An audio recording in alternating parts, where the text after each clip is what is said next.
Consider the graph of the function f of x that passes through 3 points as shown. So these are the 3 points, and this curve in blue is f of x. Identify which of the statements are true. So they give us these statements. Let's see, this first one says f of negative a is less than 1 minus f of negative a over a. So this seems like some type of a bizarre statement. How are we able to figure out whether this is true from this right over here? So let's just go piece by piece and see if something starts to make sense. So f of negative a, where do we see that here? Well, this is f of negative a. This is the point x equals negative a. So this is negative a, and this is y is equal to f of negative a. So this is f of negative a right over here. And what we know about f of negative a, based on looking at this graph, is that f of negative a is between 0 and 1. So we could write that 0 is less than f of negative a, which is less than 1. So that's all I can deduce about f of negative a right from the get-go. Now let's look at this crazy statement. 1 minus f of negative a over a. What is this?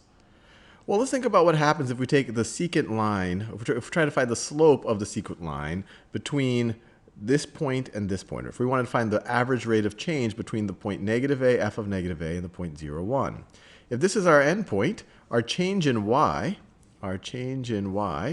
is going to be 1 minus f of negative a. So 1 minus f of negative a is equal to our change in y, and our change in x, going from negative a to 0. So change in x is going to be equal to 0 minus negative a, which is equal to positive a. So this right over here is essentially our change in x over our change in y from this point to this point. It is our average rate of change from this point to this point. So it is our average rate of change, or you could say it's the slope of the secant line. So the secant line would look something like this. Something like this. Slope of the secant line. So this right over here is slope of secant line between from negative a, f of negative a, to 0, 1. So just looking at this diagram right over here, what do we know about this slope? And in particular, can we make any statements about that slope relative to, say, 0 or 1 or anything like that? Well, let's think about what a line of slope 1 would look like. Well, a line of slope 1, especially one that went through this point right over here, would look something like this. A line of slope 1 would look something like this. So this line right over here that I've just drawn that goes from negative 1, 0 to 0, 1, this has slope 1. So this slope is equal to 1. So if this green line has a slope of 1, does this blue line have a slope? It clearly has a different slope. Is this blue line steeper or less steep than the green line? Well, it's pretty clear that this secant line is steeper than the green line. It's increasing faster, so it's going to have a higher slope. So looking at it from this diagram, this blue line has a slope higher than 1, or the slope of the secant line from negative a, f of negative a to 0, 1, that is going to be greater than 1. So this thing right over here is greater than 1. So we're able to deduce this thing right over here is less than 1. This thing over here is greater than 1.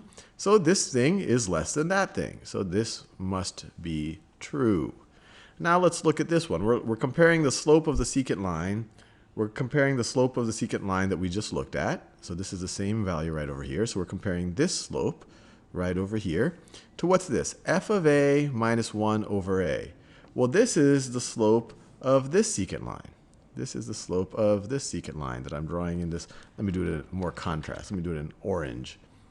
That is the slope of this secant line. The slope of this secant line. So which one has a higher slope? Well, it's pretty clear that the blue secant line has a higher slope than this orange secant line. But here it's saying that the blue's slope is lower than the orange. So this is not going to be true. So this is not true. Then finally, let's look at this over here. F of a minus f of negative a over 2a. So this is the slope. Let me draw this. So this right over here, This is the slope of the secant line between this point and this point right over here. Our change in y is f of a minus f of negative a. Our change in x is a minus negative a, which is 2a. So this is this secant line right over here. So let me draw it. So this secant line right over here. So they're comparing that slope to this slope. F of a minus 1 is our change in y over a is our change in x. So we're comparing it to that one right over there. And you could immediately eyeball it, this kind of brownish maroon, I guess it's kind of a brown color. This secant line that goes all the way from here to here is clearly steeper than this one right over here. And we know that the average rate of change from here to here is going to be higher than the average rate of change from here to here, because at least from negative a to 0, we were increasing at a much faster rate, and then we slow down to this rate. So the average over the entire interval is definitely going to be more than what we get from 0 to a. So this one is also not true. This has a higher, we actually know that this is false. Both of these would have been true if we swapped these signs around. If this was a greater than sign, if this is a greater than sign. So this is the only one that applies.